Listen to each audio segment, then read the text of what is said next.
do Senhor.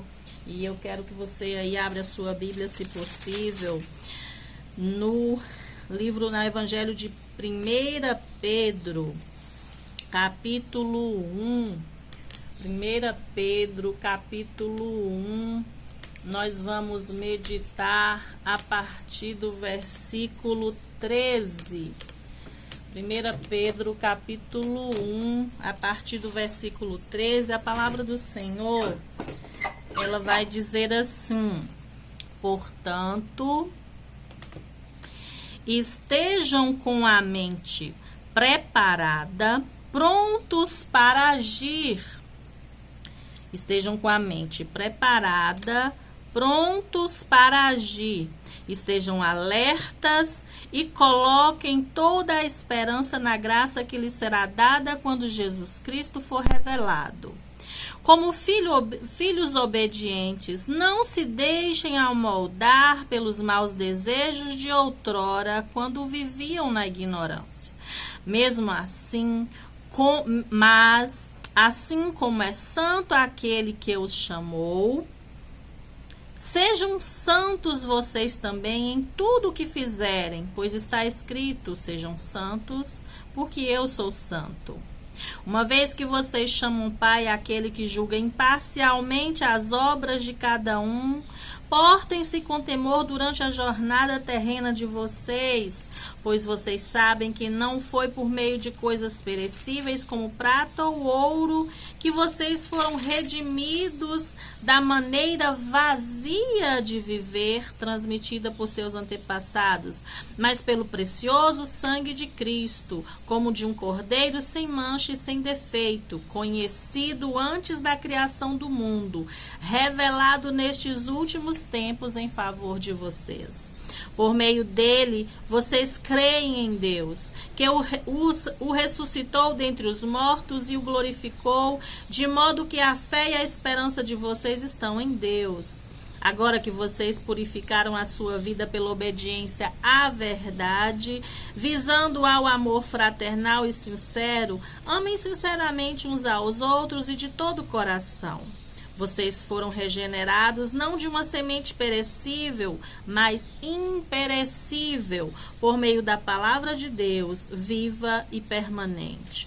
Pois toda a humanidade é como a relva, e toda a sua glória como a flor da relva. A relva cai, a relva murcha e cai a sua flor, mas a palavra do Senhor permanece para sempre.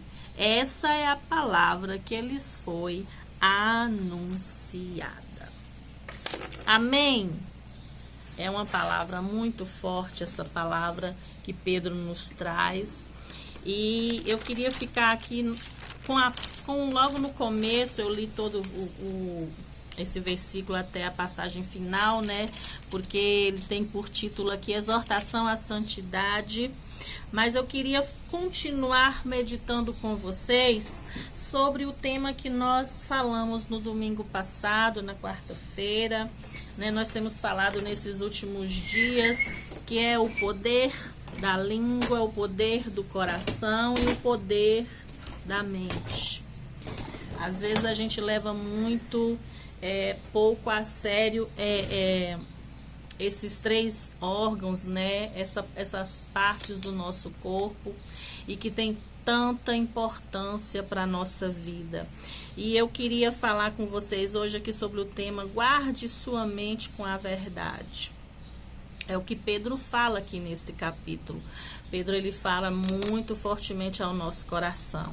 Nós falamos esses dias sobre, né, o poder da mente, da língua e do coração, e nós aprendemos que a língua tem o poder de semear vida ou morte. O coração tem o poder de gerar vida ou morte. E a mente tem o poder de renovar a sua vida ou estagnar a sua vida, parar a sua vida. Então, a mente pensa, o coração gera e a boca semeia. E quem é que colhe? Nós. Então, se é tão sério assim, como que nós não prestamos tanta atenção nos nossos pensamentos, nos nossos sentimentos e nas palavras que saem da nossa boca. Muitas das vezes nós hoje estamos colhendo aquilo que a mente pensou, que o coração gerou e que a boca falou. Então, há uma seriedade muito grande nessas coisas, nesses 3 órgãos, que precisa ser levado muito a sério. Cuidado com cada parte dessa da sua vida, cuidado com o seu coração, cuidado com a sua mente, cuidado com o que sai da sua boca, cuidado com a sua língua. Cuidado, tenha cuidado com o que falar, com o que fazer, com como guardar o seu coração, com tudo aquilo que pode ser usado pelo maligno contra nós mesmos. Muitas das vezes nós estamos dando armas para o nosso inimigo guerrear contra nós. Pedro está nos ensinando aqui nesse texto o quê?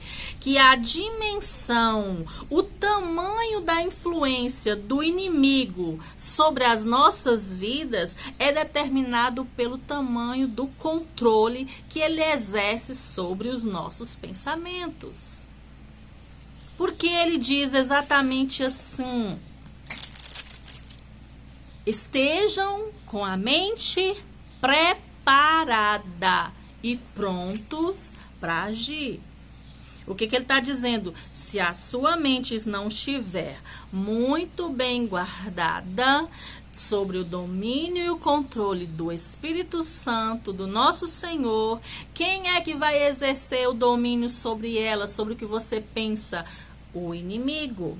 Joyce Meyer é uma pastora, americana, e ela escreveu um livro que se chama, aliás, ela escreveu 2 livros que são muito fortes. O primeiro é O Campo de Batalha da Mente e o outro é Eu e a Minha Boca Grande.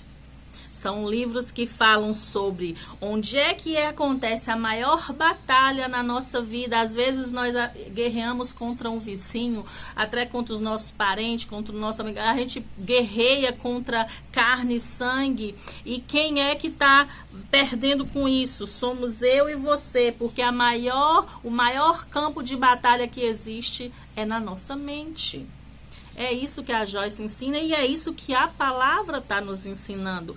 Guarda a sua mente, porque aquilo que o homem pensa, ele é. Foi isso que nós meditamos semana passada, que Provérbios 23 fala assim: como o homem pensa em sua alma, assim ele é. Então, pensamentos são poderosos. Por isso que o Senhor fala lá em Jeremias 29, porque eu bem sei os pensamentos que têm a vosso respeito. Por que o Senhor está dizendo? Porque são poderosos.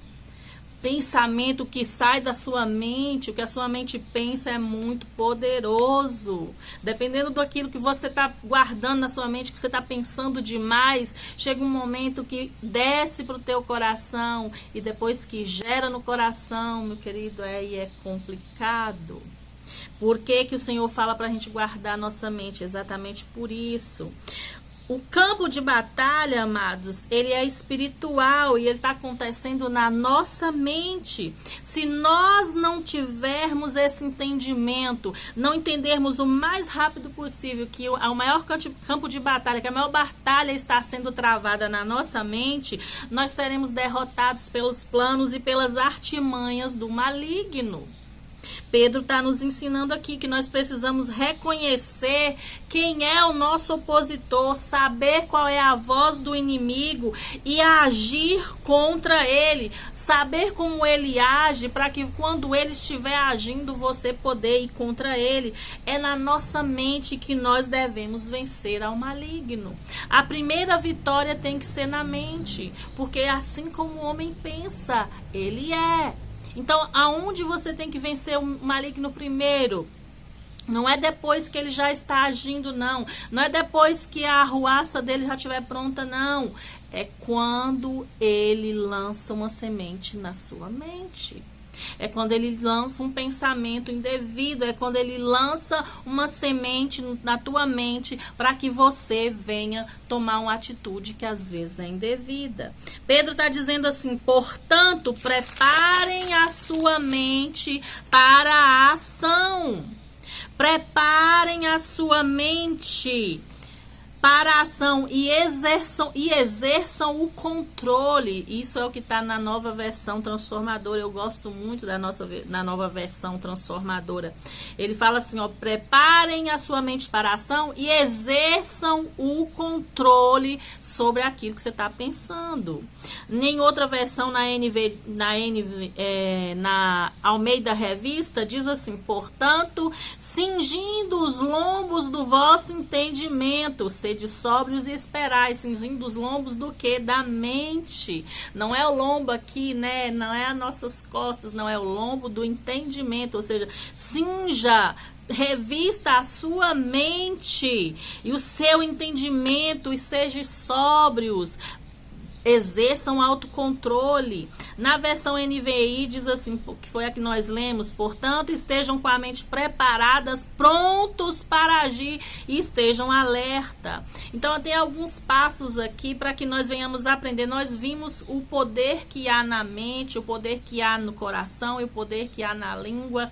Nós vimos o quão poderosos são os pensamentos, os sentimentos e as palavras que saem da nossa boca. Agora, o que é que nós vamos aprender aqui? É o que nós devemos fazer para guardar a nossa mente, o nosso coração e a nossa língua. E aqui nós vamos falar sobre como guardar a nossa mente. O primeiro passo, amados, é detectar o inimigo, ou seja, descobrir onde é que o inimigo está agindo, detectar que tipo de inimigo que está vindo contra você. Pedro está dizendo assim: esteja alertas e vigilantes.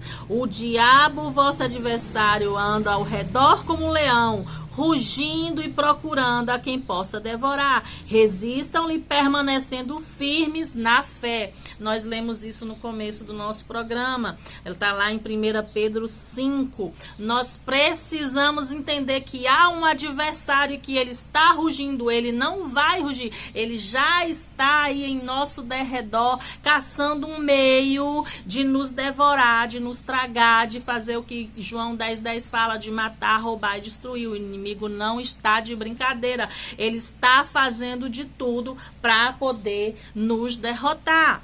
Ele está rugindo aí ao nosso derredor, esperando uma oportunidade. Então, a primeira coisa que eu tenho que aprender, eu tenho que descobrir, detectar onde é que o inimigo está agindo. Qual é o inimigo? É nas finanças? É na vida conjugal? É na vida familiar? É na vida profissional? É no seu trabalho?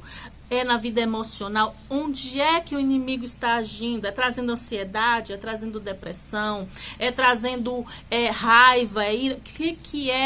Onde é que ele está agindo? E qual é a área que ele está afetando? Primeira coisa que eu tenho que fazer: reconhecer que o maior campo de batalha, que a maior batalha está acontecendo em minha mente. Eu tenho que identificar o maligno, descobrir qual é o meu inimigo.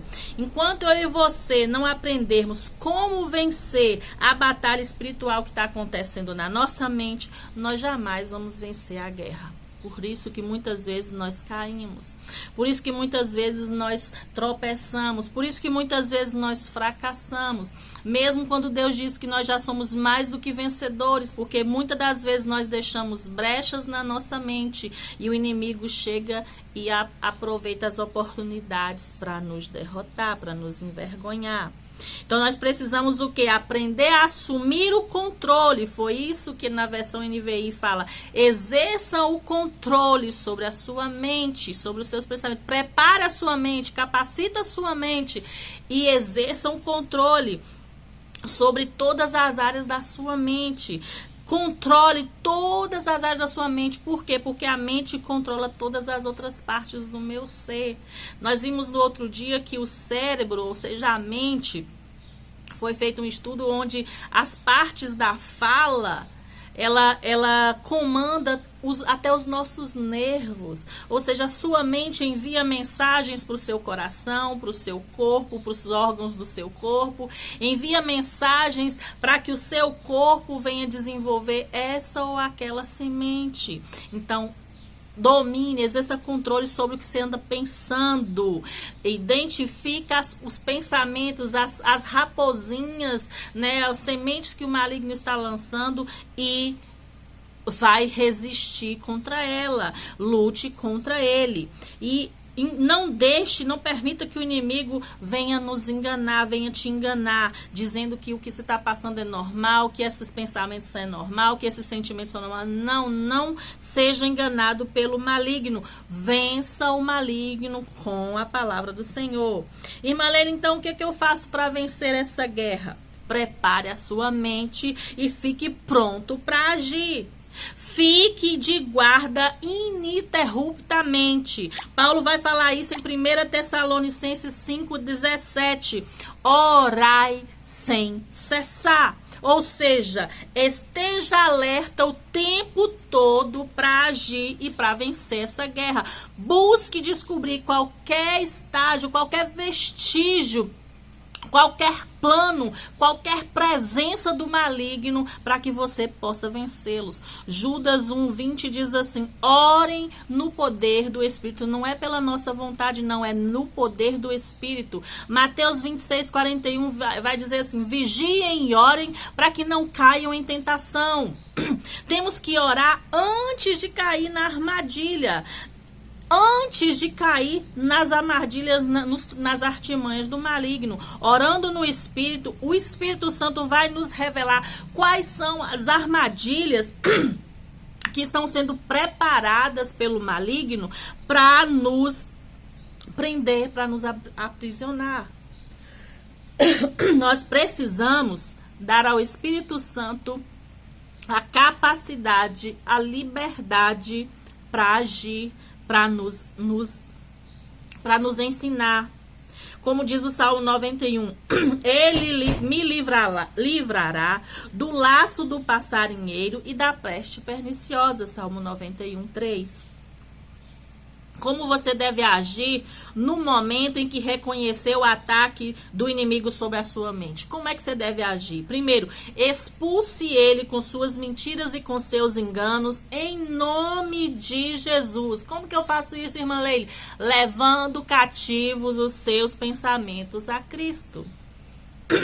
Leve cativos seus pensamentos a Cristo. Deixa Cristo ter domínio sobre o que você pensa. Não deixe tua mente divagando. Segundo passo que eu tenho que tomar: me proteger. Se proteja. Lembre-se, Deus te deu uma armadura poderosa, especial, própria para sua proteção, que te calça da cabeça à planta dos pés. Ela te veste da cabeça à planta dos pés. É uma armadura poderosa. Ela cobre todo o seu corpo, ela cobre todos os seus órgãos vitais para manter a sua vida. Essa é a armadura de Deus que está lá em Efésios. A armadura de Deus que começa com o cinto da verdade e termina com a espada do Espírito, que é a palavra de Deus. Começa com Jesus, que é a verdade, e termina com Jesus, que é o verbo, que é a palavra. Nós vamos falar um pouco sobre isso mais na frente, sobre as partes da armadura, mas você já recebeu essa armadura. Então, o segundo passo é se proteger com a armadura que Efésios 6:10 fala. Paulo vai nos dizer para nós orarmos no Espírito em todas as ocasiões. Efésios 6:10, versículo 18, Paulo vai falar isso.